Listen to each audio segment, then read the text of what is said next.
సత్యనారాయణ నాగదుర్గ గారు హైదరాబాద్ నుంచి వచ్చారు. వాళ్ళు కూడా పాపం పెళ్ళయి 5 ఏళ్ళు అయిపోయింది. చాలా చోట్ల ప్రయత్నించారు ప్రెగ్నెన్సీ కోసం, ఎక్కడా రాలేదు. మరి ఎందువల్ల రావట్లేదు అని చెప్పి రకరకాల డాక్టర్లు అక్కడ హైదరాబాద్లో తిరిగితే ఒక ట్యూబ్ బ్లాక్ అయిపోయింది అని చెప్పారు. అలాగే వెరికోసీలు ఉన్నాయి, ఆపరేషన్లు అన్నారు, ఏవో రకరకాలు చేసేసారు, అయిపోయింది. ఎక్టోపిక్ కూడా వచ్చింది.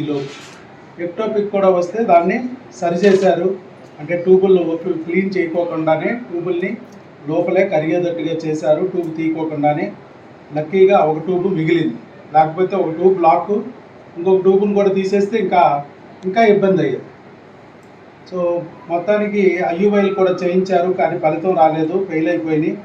ఈ కణాలు అప్ అండ్ డౌన్ అవుతున్నాయి, ఎందుకు అవుతున్నాయి, ఏమిటి, అసలు ప్రెగ్నెన్సీ మాకు ఎందుకు రావట్లేదు, ఎలాగా అని చెప్పేసి మన గురించి తెలుసుకుని ఇక్కడికి వచ్చారు. ఇప్పుడు వచ్చిన ఎన్నాళ్ళకి వచ్చింది ప్రెగ్నెన్సీ? 4 months. 4 monthsలో ప్రెగ్నెన్సీ వచ్చింది. అక్కడ యూరిన్ టెస్ట్ చేయించుకుంటే పాజిటివ్ వచ్చింది. అలాగే మనం బీటా ఎస్సీజీ టెస్ట్ చేయమన్నాము, అది కూడా 451 వచ్చింది. మరలా ఆ రిపోర్ట్నే రిపీట్ చేయమన్నాం. మళ్ళా ఎంత ఈరోజు చేశారు కదా, నేను రాత్రి చేశాను. 1346 వచ్చింది. 1346. స్కాన్ కూడా తీయమన్నాము, స్కాన్ కూడా తీశారు. స్కాన్ కూడా తీస్తే అక్కడే తీయించారు.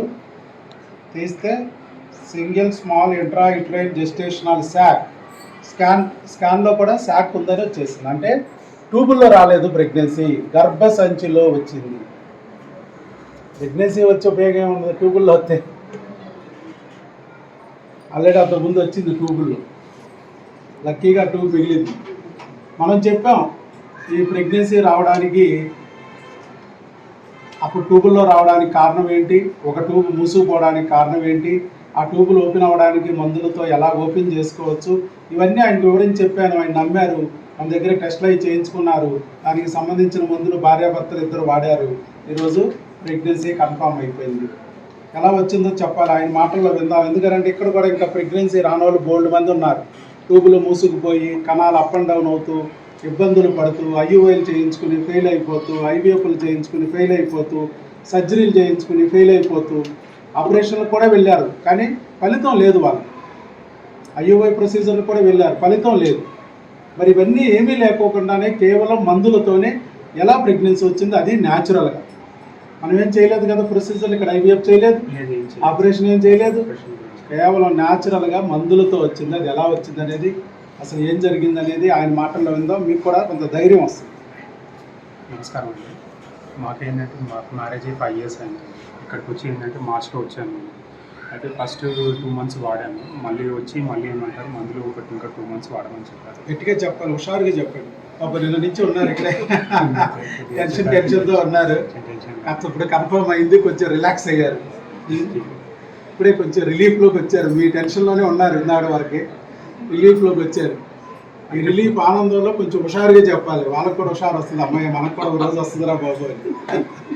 4 months అయిపోయిన తర్వాత ఏంటంటే కొద్దిగా టైం, అంటే మేము వచ్చేద్దాం, మళ్ళీ ఇంకా రాలేదు కదా అని వద్దాము అనుకున్నాం ఇక్కడికి. ఈ లోపల అంటే ఇక్కడ అయిపోయింది అట్లా అని చెప్పి అడిగితే, ఆ 4 months లోపల వచ్చేద్దాం అనుకున్న లోపల తనకి పీరియడ్ స్కిప్ అయిపోయింది. అదే నెక్స్ట్ అది సార్ మేడం సార్ వీళ్ళకి వాట్సాప్ పెట్టి ఇట్లా అని చెప్తే వాళ్ళు టెస్ట్ కొద్దిగా చేయమని చెప్పారు. టెస్ట్ చూసి దాన్ని బట్టి అంటే ఇంకా 1 week అయిన తర్వాత మళ్ళీ చేయడం, అట్లా 3-4 times చేసిన తర్వాత ఇంకా సార్ వెంటనే రమ్మంటే వచ్చి ఇంకా చూసి కన్ఫామ్ అని చెప్పారు. కాబట్టి ఇంకా మీరు పాత చెప్పలేదు, 5 సంవత్సరాలు ఏం ఫేస్ చేశారు? ఆల్రెడీ చెప్పారు సార్. 5 సంవత్సరాలు ఫేస్ చేసి, నేను ఫేస్ చేయలేదు. నేను చెప్పాను మీ బాధల్ని వాళ్ళకి చెప్తున్నా, కానీ మీ నోటి ద్వారా వింటే వాళ్ళు కూడా ఏమేమి బాధలు పడ్డారో అవన్నీ వాళ్ళకి గుర్తొస్తాయి. మనం ఒక ఆయన వీడియో ఇచ్చారు, ఆయన బాధపడ్డాడు బాగా. ఆ బాధతో చాలామంది కనెక్ట్ అయ్యారు. ఎందుకంటే ఎంతోమంది పక్కన వాళ్ళు, ఎదురెట్టోళ్ళు, చుట్టుపక్కల వాళ్ళు రకరకాలుగా అవమానిస్తూ ఉంటారు. ఇప్పటికీ అది అవమానాలు భరించలేక ఆయన ఎమోషనల్ కూడా అయ్యారు. ఇంట్లో వాళ్ళు కానీ బయట వాళ్ళు కానీ ఆ ఎమోషనల్ అవుతూ ఉంటారు. కొంతమంది ఒక్కొక్కసారి చావే దిక్కు అనుకునే పరిస్థితికి కూడా వెళ్ళిపోతారు. డిప్రెషన్, మన ప్రపంచం మనల్ని ఎవరు అర్థం చేసుకోవట్లేదు, మనకు ఎవరు లేరు, దేవుడు కూడా మనల్ని పట్టించుకోవట్లేదు అనే ఒక భయంలోకి వెళ్ళిపోతారు. అలాంటి వాళ్ళకి నేను చెప్పేది అదే. ఈ యూట్యూబ్ వీడియో ద్వారానే ఆయన నా దగ్గరికి వచ్చారు. ఎక్కడో హైదరాబాద్లో ఉన్న వ్యక్తికి రోజుకి కొన్ని లక్షల వీడియోలు డౌన్లోడ్ అవుతున్న యూట్యూబ్లో వీడియో ద్వారా దేవుడు నన్ను చూపించాడు. ప్రపంచం అంతా నిన్ను వదిలేస్తే నీకేం పోయింది, దేవుడు నీ దగ్గర ఉన్నాడు, నీతో పాటు ఉన్నాడు, అది గుర్తుపెట్టుకోండి మీరు. కాకపోతే మీరు నా దగ్గరికి రాలేదు. ఆ వీడియో ద్వారా నన్ను చూపించి మళ్ళా మీ మిస్సెస్ చూశారు, అది మీకు చెప్పారు, మీ ఇద్దరు నమ్మారు. చక్కగా మళ్ళా మీరు ఎక్కడ రారోనని పిచ్చుకలకి దారాలు కట్టి లాక్కొచ్చినట్టు మిమ్మల్ని లాక్కొచ్చి నా దగ్గరికి పడేసాడు దేవుడు. కాబట్టి మీరు ఎవరో భయపడాల్సిన అవసరం లేదు, సంతానం రాలేదని బాధపడాల్సిన అవసరం లేదు. వస్తుంది. ఏదో ఒక సందర్భంలో ఒకరికి కొంచెం ముందు, ఒకరికి కొంచెం వెనక మీలో ఉన్న లోపాలని సరిచేసుకునే అవకాశం దేవుడు ఇస్తాడు. అది వచ్చి సరి చేసుకోవాలి. సరైన గురువు సమక్షంలో ఉంటే మీ సంతానం పొందాలనే కళ నిజమవుతుంది. రాంగ్ డైరెక్షన్లోకి వెళ్తారు కొంతమంది. అంటే దేవుడు చెప్పే మాటలు వినరు, దెయ్యాలు చెప్పే మాటలు వింటారు. నెత్తి మీద ఉన్న సైతాన్ని ఆడిస్తూ ఉంటుంది, ఆట ఆడుతూ ఉంటారు, సైతాన్ని మాటలు వింటూ ఉంటారు. ఎన్ని వీడియోలు చూపించినా కూడా ఇది నమ్మరు. అక్కడ సందుల్లో ఉంది, గొంతుల్లో ఉంది అని చెప్పేసి సందుల్లో దూరతారు, గొంతుల్లో దూరతారు, శరీరం గుల్ల చేసుకుంటారు.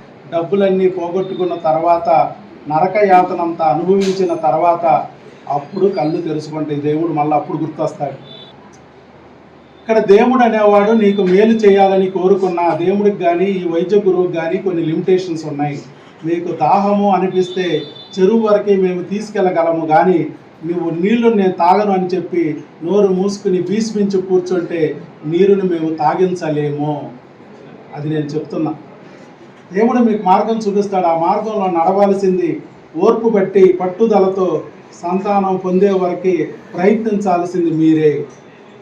మేమేమీ చేయమో అన్ని దేవుడు ఇవ్వాలనుకుంటే ఎలా కుదురుతుంది? ఇచ్చినా నువ్వు నిలుపుకోలేవు. నీకు అర్హత లేకపోతే నువ్వు నిలుపుకోలేవు. అది ప్రాబ్లం. అర్హత నీ దగ్గర ఉందా లేదా అనేది ఆయన పరీక్ష చేసుకుని ఆ పరీక్షలో నువ్వు నెగ్గితే ఆ ప్రేమ ఫలమైన ఆ లోకరక్షకుడు లాంటి బిడ్డని నీ పొట్టలో పెడతాడు. సంతానం పొందడం, అది నిలబెట్టుకోవడం అంతా మీ శ్రద్ధ మీద ఆధారపడింది. ఏది నిజమో ఏది అబద్ధం అనేది గుర్తించి దాన్ని మీరు సరి చేసుకోవాలి, లోపల ఉన్న సమస్యని. అంతేగాని మసి పూసుకుని మారేడికాయ చేసుకుని ప్రెగ్నెన్సీ తెద్దాం, ఆ లక్షలు ఖర్చు పెట్టేస్తే ప్రెగ్నెన్సీ వస్తుంది అనేది మన భ్రమ. Okay, all the best. శీఘ్రమే సుపుత్ర సుపుత్రిక ప్రాప్తిరస్తు. అదన్నా అయితున్నాడు, ఈయన దీవించాలన్నా నాకు కష్టంగా ఉంది. All the best.